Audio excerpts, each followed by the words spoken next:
and welcome to Finer Things with Jess. Here we will be discussing, for now, books, maybe eventually movie reviews. I'm not really sure yet. So if I haven't completely annoyed you, please subscribe to Finer Things with Jess. And then as I record more of these that will hopefully eventually be edited and not total garbage, we can have discussions. So today we are going to be reviewing November 9th by Colleen Hoover. If you don't know, Colleen Hoover is like the biggest, I think, romance, if not more, author in at least America right now. Like, she is everywhere. She's in Costco, she's in Walmart, Target. You go to the airport and she's there. Like, you go to Barnes and Noble and they have huge displays of her books in the window. She has like a huge table that's all hers, that's advertised for her. Like, she's a big deal. I had read the other book, Then She Was Gone, that I did my review on, that is garbage, that I don't know if you'll ever hear. And I was standing in the library, traumatized from that book, trying to decide if I would ever read Lisa Jewell again. And this woman with the baby on her hip handed me Colleen's #1 book, which is called It Ends With Us. And she's like, oh, you should read this. It's a big deal. That kind of got me into Colleen Hoover. So, like, also, by the way,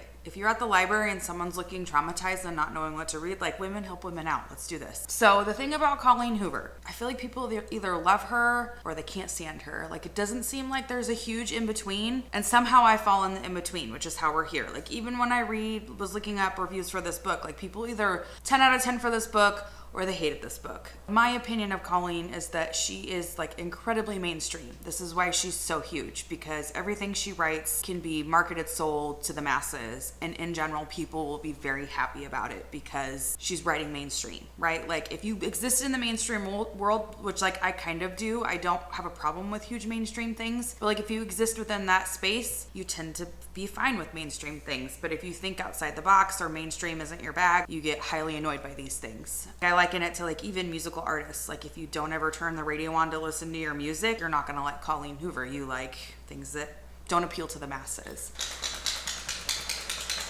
My dog. The other thing about Colleen Hoover, her books are super easy to read. Like, I mean, I feel like any reading level can consume them, not children. I saw a child at my daughter's dance studio with It Ends With Us under her bag. No, these are not for children. I don't care what the internet might tell you, adults only. But as an adult, no matter what your reading level is, like, you can get into a Colleen Hoover book. She doesn't write poetically. She doesn't write, I'm not saying it's not like sometimes intelligent writing, but she's just an easy read. Like, I can get through a 300-page book of Colleen Hoover way quicker than another author. And I think this is one of the reasons that she appeals to the masses. In that vein too, so far all of her books are Hallmark to me. And I don't like Hallmark movies. And I say that, but I've read like, I don't know, 4 books of hers now. And then every time I read them, I don't know what I'm doing to myself. And it was actually her book Verity that got me into even thinking about doing this, because I was so annoyed but so intrigued that, and then like I'd go to YouTube and nobody would be talking about the things I was annoyed and intrigued by. But all of her books are super Hallmarky. And this is one of the things that I struggle to get through every time I'm reading them. It's like you've known each other 12 seconds. This is not believable. So I think if you go into it with like this is a romance, it's not believable, like mindset, you can swallow it a little bit better. But like, people like guilty pleasures. People love Hallmark movies even though they're cheesy and terrible and not believable. So like, I think this is why Colleen does as well as she does. So let's get into November 9 by Colleen Hoover. This was published November 10th, 2015.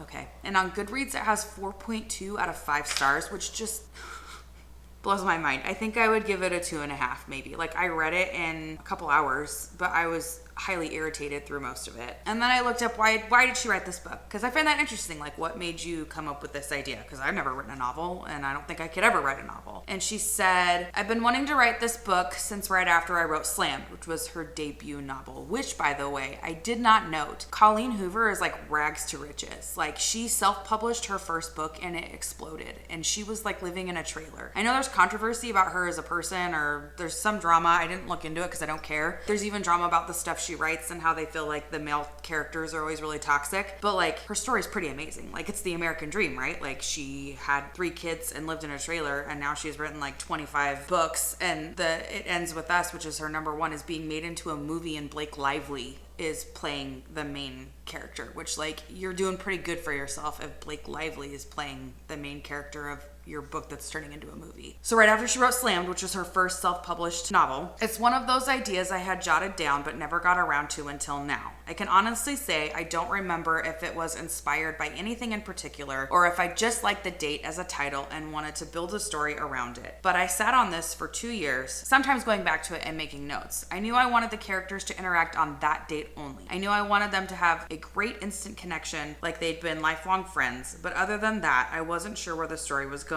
I usually don't until I actually sit down to write and get to know the characters. I was shocked where the story went. This was supposed to be my sweet, funny book, but it veered off course and I went with it. Glad I did. So this is like the recommendation phase of this channel that I didn't mention earlier because I already said it in my other video that you might not ever see. I want to start this with just like a non-spoiler recommendation about whether or not I think you should read this book.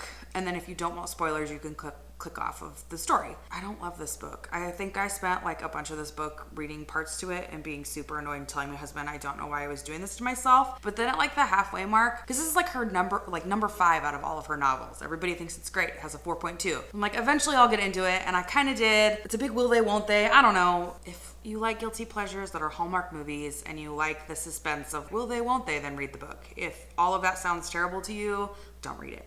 So some of the trigger warnings are suicide, a car accident, arson, physical scars, and grief. And I'm also going to add like major deceit. Okay, so if you don't want to know any spoilers outside of the triggers, I would click off now. Okay, so what is November 9th about, or November 9? You have Fallon, who was a teen child actor who is the child of a soap opera star who 2 years prior, she's 18 now, 2 years prior, she was in a house fire that was started by her dad.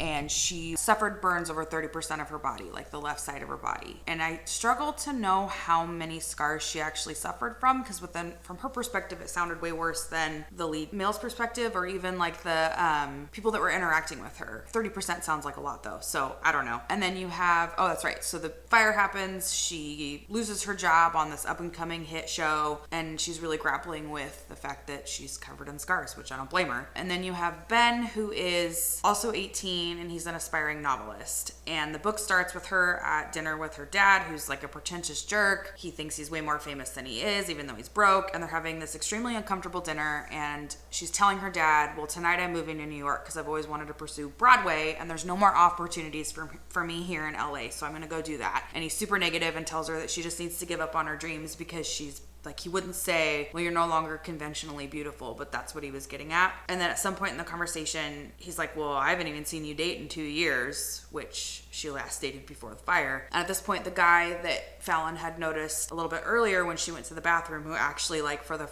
first time since the fire, he was the first person to actually like look at her. She hadn't had anyone, because this is a comment she makes earlier, is like, well, one of the saddest parts is that no one will maintain eye contact with me anymore. And she's coming back from the bathroom and sees this guy, and he makes eye contact with her. You know, the conversation continues, and then her dad makes this comment, and this guy jumps into the booth with them, and he's like, oh, sorry, honey, I'm late. Joke's on you, Dad. She does have a boyfriend. And her dad gets flustered and leaves, and they end up having like this 10-hour date where like they go out to like they eat dinner, they go out to frozen yogurt, they kind of get to know each other. Throughout it, she's like, well, I'm leaving tonight for New York. And he's like, well, can I have your number? And she says no, because she's 18, and her mom always told her to not fall in love till she's 23, because that's when you apparently know who you are as a person enough to like have a relationship, which is garbage because my husband and I got together at 19 and 21, but whatever, this is her mom's advice. So in this, she just decides like, well, let's just meet together, because this is the anniversary of the fire too. I don't think I mentioned that. November 9th is the anniversary of the fire. Somehow they decide, let's block each other on social media. We're not going to exchange phone numbers, and a year from today we'll meet at the same restaurant, and we'll do that for 5 years. Like for 5 years we're going to meet each other only on this day, no contact otherwise, and we'll move forward with this relationship. At this meeting, like they're at the airport in the parking lot, and he gives her the homework of like, you have to go to 5 auditions within the next year, and go, I think 5, you have to go on however many auditions and however many dates by the time you come back. And his whole point, like the whole time they're together, he's basically just telling her like, you're limiting yourself because of your scars, and you're letting everybody else Like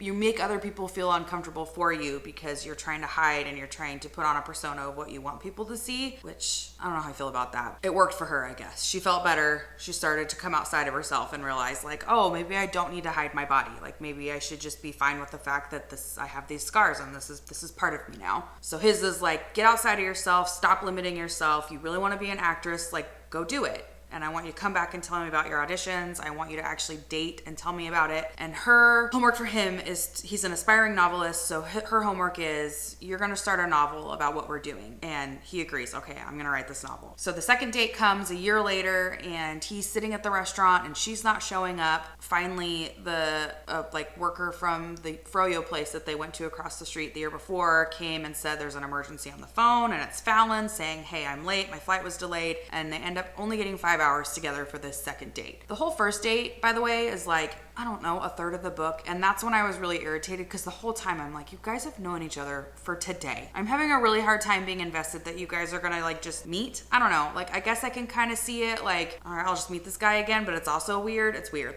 Like again, it's Hallmark, it's guilty pleasure. None of it makes sense. Whatever. I have to work really hard to get over that when I read these books. Second date, they've thought about each other all year. He's been writing. She's gone on like one date, but now she's in a play. So she's like, he's pushed her forward to start pursuing her dream. Her flight's delayed. They end up going to his house, and you end up finding that his mom passed away. It's very mysterious. She doesn't know what happened, but they're left this house, and in the house is his brother and soon-to-be sister-in-law. They're getting married that weekend. And so Fallon meets his family and starts to learn a little bit more about him. And his brother Kyle comes home, who's the middle child, and he sees Fallon and he kind of stares at her. And then Ben comes downstairs and it's like, we gotta talk. And it's heated and Fallon can't hear anything, but she walks in as Kyle's punching Ben in the face. And we all pretend like that didn't happen. Life goes on because this is a stupid book. And Fallon and Ben go up, like they have dinner on the beach, and then Ben decides to get some random tattoo on his wrist that says like poetic with some musical note on it, and Fallon leaves. And at this point they decide, okay, well, we're gonna meet in Brooklyn next time, and she writes down the restaurant and the information as to where they're supposed to meet. And so a lot of this book is, this book is really just, you're only in these moments with them as they're having the date, like you're not, and then when they open up that chapter of that meeting is when you kind of hear like, oh, now I'm in a bigger production, or oh, this thing happened to me. So you're only in these, like, on that day with them. And the third date happens and she's sitting in the little bistro in Brooklyn, and same thing happens. The waitress says, hey, there's an emergency on the phone for you. And this is where she realizes that Ben's brother Kyle was texting while driving, hit a tree, and died. And Jordan, the sister-in-law, is like 6 months pregnant with a nephew, and he can't make it this year for obvious reasons. And you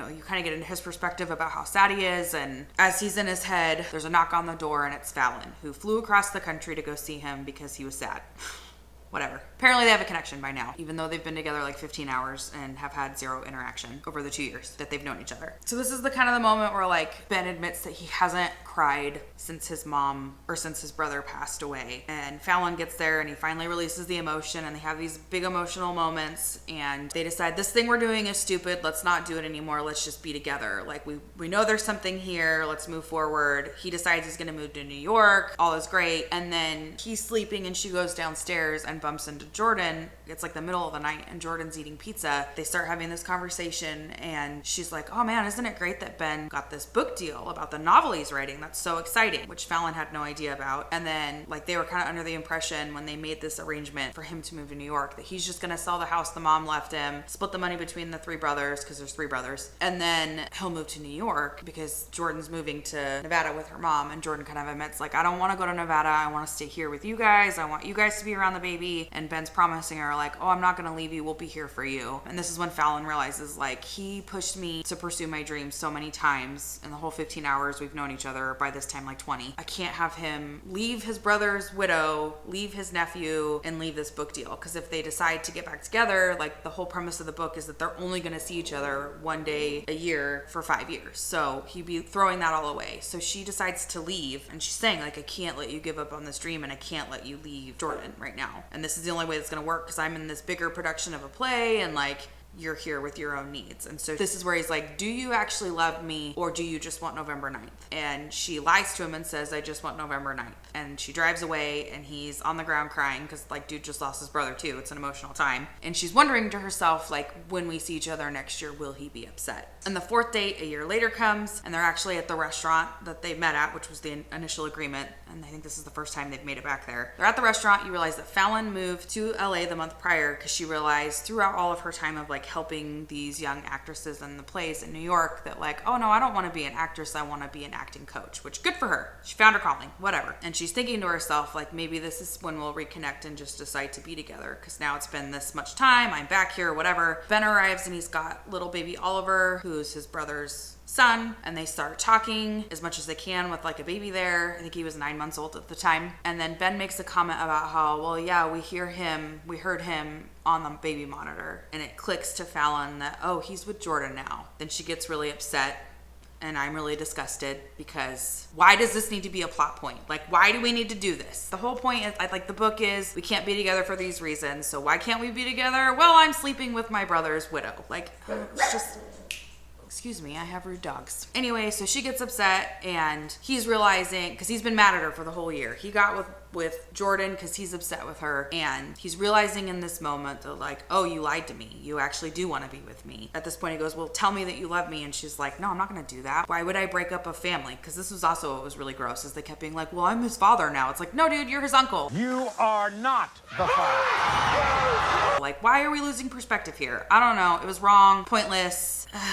Gross. Even if you do, like, trauma bond and get with your spouse's widow or widower, like, why are you edging out your brother? I don't know. I didn't like it. Nobody liked it. I haven't seen a single person that has read this book that's like, that was a great plot point. Everyone thinks it's garbage. It was garbage. The only point of it was to keep them apart. He doesn't really give much context. She doesn't really give him a chance to explain, and she just ends up leaving because she's like, you've moved on. And she tells him, I will not be here next year because you're in this relationship now. And a year goes by, and she hasn't really gotten over Ben, and she started dating some douchebag named Theodore, who lived in Nantucket for 4 years and wears whale pants, and he's just an idiot, and you don't know why she's with him. Damn it!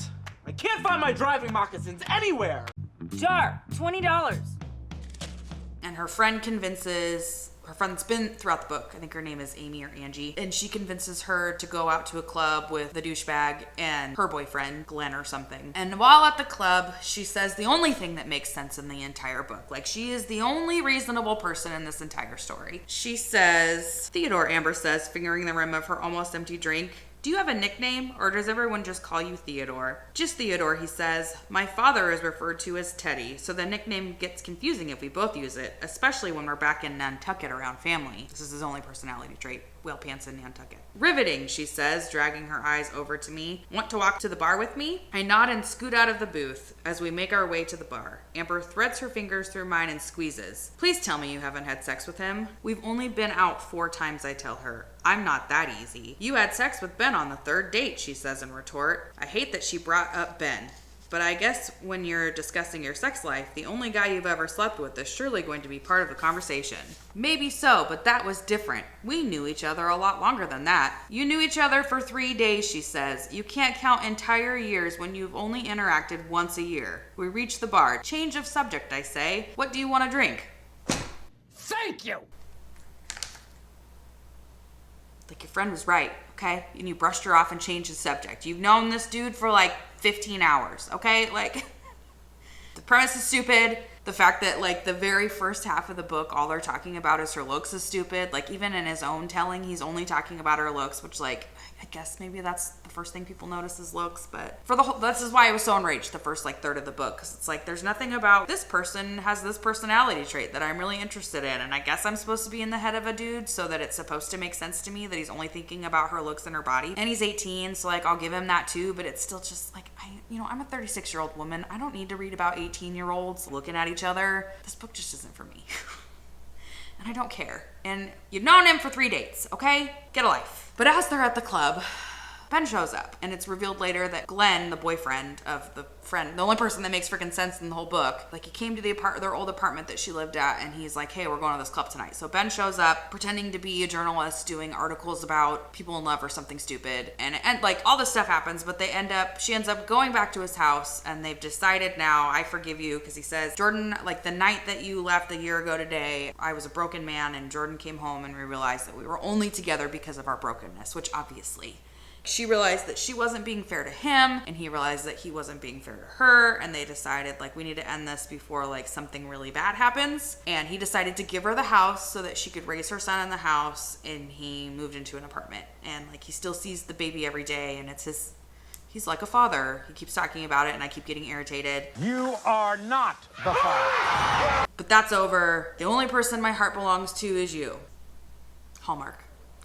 Like, you've known each other for 13 seconds, okay? So they decide to be together, and he's asleep, and it's the middle of the night, and she ends up seeing his manuscript. And, like, this is a thing that they're talking about through the whole movie, or whole book, where it's like, nobody can read my work until I'm done with it. And she decides to read it, and she sits down and reads one passage. Like, the one she decides to go to is the moment where Kyle punches Ben, and she's like, why was he so mad? And in it, Kyle says something about how, well, you're the one that started the fire. I can't believe you brought her here. And she gets really enraged, and she's like, why would he bring in this false plot point to sell his book? I thought this was supposed to be about us. And she goes to the front of the book, and he admits that he started the fire that burned her. And so then she obviously gets upset. This is, of course, like the Colleen Hoover plot twist that she puts in all of her books, is you end up realizing that he's the one that started the fire. And he tries to explain himself, and she won't let him, and she runs off because this whole book is the will they, won't they. And he tries to give her the manuscript as she's like driving away in the cab, and he's like, you need to read this because it'll explain it. And she throws the book out of the window and dramatically drives off. Obviously the plot's not great, but there weren't like a bunch of things in the plot that I was like, well, that contradicts or it doesn't follow through. The one plot hole I really saw in the whole book is she, a year later, is like, yeah, as soon as I drove away, I went straight to the police station and I filed a restraining order on Ben. Girl,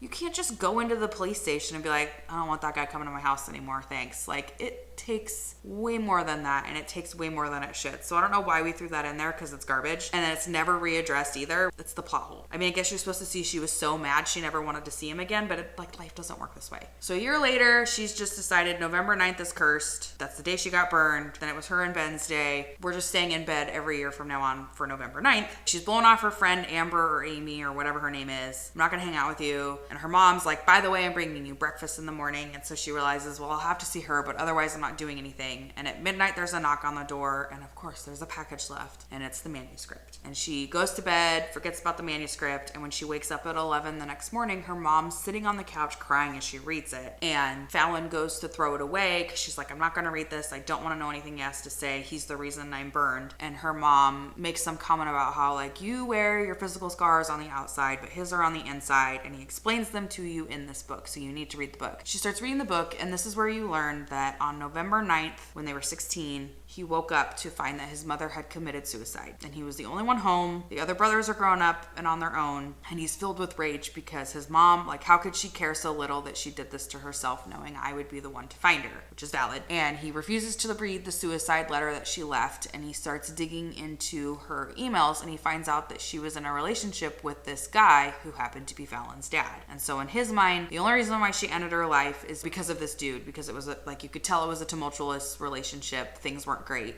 He ends up figuring out where Fallon's dad lives, and he goes there. He wasn't going to do anything, which is how it always starts. And then he's sitting outside the house, and her dad comes home, and he happens to witness Fallon's dad getting the call that his mom had died. And he's watching the dad's reaction, and he punches the air a couple times, and then he throws a gas can. Like, he's pulled one of his prized possession cars out onto the driveway. He's like cleaning it up and putting gas in it. So he punches the air, and then he throws the gas can, and he goes inside. And in Ben's mind, he's extremely upset by this because a real man who really loved a woman would have apparently punched a car, which, okay, he's 16, I guess. I don't know. So he's filled with grief. Like, his dad died when he was 3. His mom, he just found his mom, like, in a really gruesome scene. This guy that he thinks is responsible for it isn't acting upset enough, and he decides he's going to set Fallon's dad's car on fire. And he drives away, and then later realizes the whole house caught on fire, and he tells his brother Kyle all about this, the one who passed away a couple years later, and they watch the news all night and realize that Fallon was in the fire, the extent of her injuries. They go to bed at 2, and Kyle's like, you're never going to speak about this again. He stays in bed the whole next day, and then finally the older brother Ian, who apparently is, I haven't read Ugly Love, but that's another book of Colleen Hoover's, and Ian is a character in that book, and some of the main characters in that book, like, these books are connected. But anyway, Ian comes in and ends up forcing Ben to read the suicide note that he hadn't read, which forever Ian is unaware of the fire. And in the letter, you find that their mom had been diagnosed with terminal ovarian cancer, and she didn't want all of their money to go towards her treatment. So she decided to end her life so that they could get whatever payouts and not have everything go to hospital bills. You're going through this because this is his story. It's his November 9th novel that she's reading. He gets to the point where they meet in the restaurant, and he just says 2 years had gone by and he'd been very self-destructive. He was drinking a lot. He was failing out of school. He missed his mom, but he understood that, like, she was going to pass away regardless. And the thing that was really holding him back was the thing he had done to Fallon. And he ended up being encouraged to go to his mom's grave for the first time by Jordan, which don't have great feelings about her now. So he saw Fallon's dad, who came and cleaned up the grave, and he left flowers, and then he pulled out his phone, and it was obvious that he was late for something. And in that moment, Ben was like, oh, what if he's meeting his daughter? He's just wrecked with guilt, wondering how her life is going since this thing happened, since the fire happened 2 years ago. And he says, without thinking, he's following Fallon's dad, and he ends up at this restaurant, and then he goes in, and he just sits at the booth next to them, and all he wants is like a glance at Fallon to see that she's okay. And he's listening to their conversation, and again, it's an awful conversation. Her dad's not being very nice, and she goes to the bathroom, and when she comes back, he gets a glimpse of her, and of course all he sees is, he sees the scars, and then he sees her massive insecurities, and he feels like he's ruined her life, because despite the scars, she's still the most beautiful thing in the world, which is also all of Colleen Hoover's books, full of wish fulfillment, full of the world's most beautiful people that could ever walk the earth. And even when you have scarring all over your face, you're still the most beautiful thing, which, I'm not saying scars don't make you beautiful. I'm just saying, she's got the best body. She's got, wish fulfillment, gorgeous people that don't typically exist, that whole kind of thing. And he wasn't going to intervene until her dad was like, well, you're not dating anyone. And then he said that he just got really upset and got on the booth and never intended it to get where it was, but it got there, and I love you, and yada, yada, yada. And I'm going to be at our restaurant all day, and I hope that you come. She's reading it, and you don't hear her, because this whole book is his perspective, her perspective, and this is her perspective as she's reading it. I had technical difficulties, so sorry if the angle and everything has changed. But as I was saying, we flip from Fallon's done reading the novel and her perspective, and we flip to Ben, who's been sitting at the restaurant all day, waiting for Fallon, who never showed up. And he thought for sure he'd drop off the manuscript, she'd read it right away, she'd be there, they'd have the whole day together. It gets to 11:55 p.m. on November 9, and they're now both 23, by the way, in case we haven't mathed that. He decides, I'm not going to be sitting here at midnight. I've been here all day since the restaurant opened. I feel like a loser. I'm going to leave. He sees her getting out of the car at 11:57, and that's when they have their moment of reconciliation, where they both individually say, you don't need to apologize to me. I don't need your forgiveness for me. It's a very weird conversation where they're both apologizing to themselves and forgiving themselves for what they did. Then they have their happily ever after. They decide, well, and then they lived happily ever after.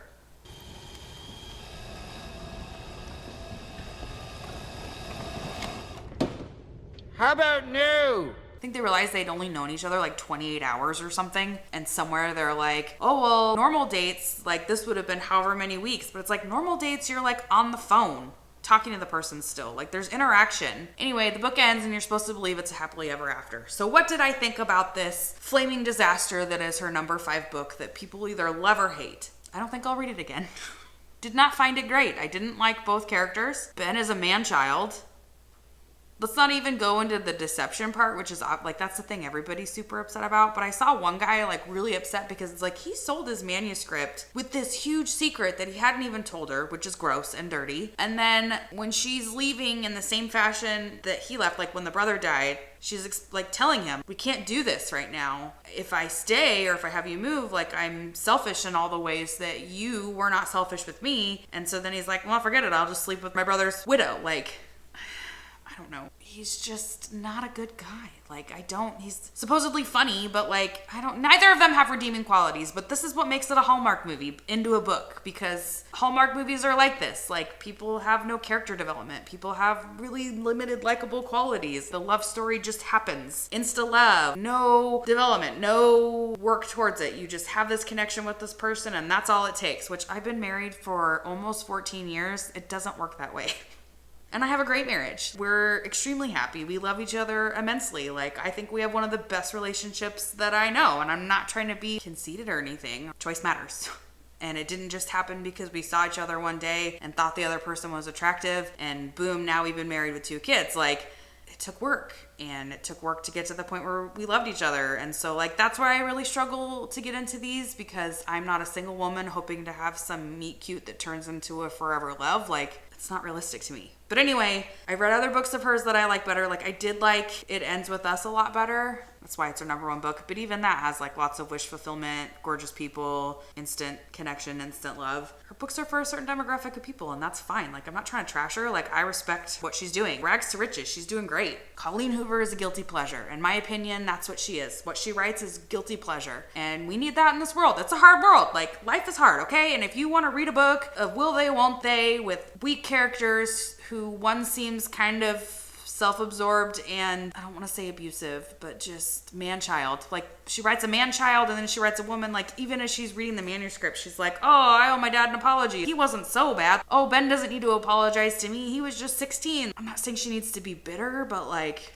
have boundaries. Like, hold people accountable. I don't know. Her lack of self-worth is evident from start to finish. And I guess they're only 23. Like, there's time to grow, but I don't know. Do I believe that they will have happily ever after? Probably not, because the guy's a big man-child. So dream higher, Fallon. Dream higher. That concludes today's Finer Things with Jess, where I talked about a book that I don't consider finer. But Colleen Hoover, she's doing what she's doing, and I'm proud of that. Like, make that money. Be happy. She's happy. Like, do your thing. Please don't write something like this again. This is my ask of you, Colleen, and I haven't even gotten to Verity yet, which...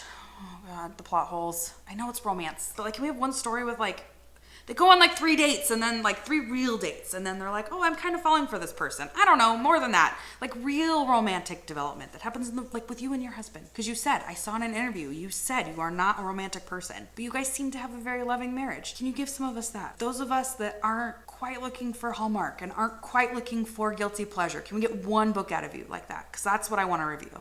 All right, let's see if this gets edited, because I'm going to make my husband do it, because I don't want to. And there's no way I can do it without pulling hair out, and I'm already losing hair, so can't do that. Anyway, thanks for listening to me. Let's see if I review another book that is finer. Bye, guys.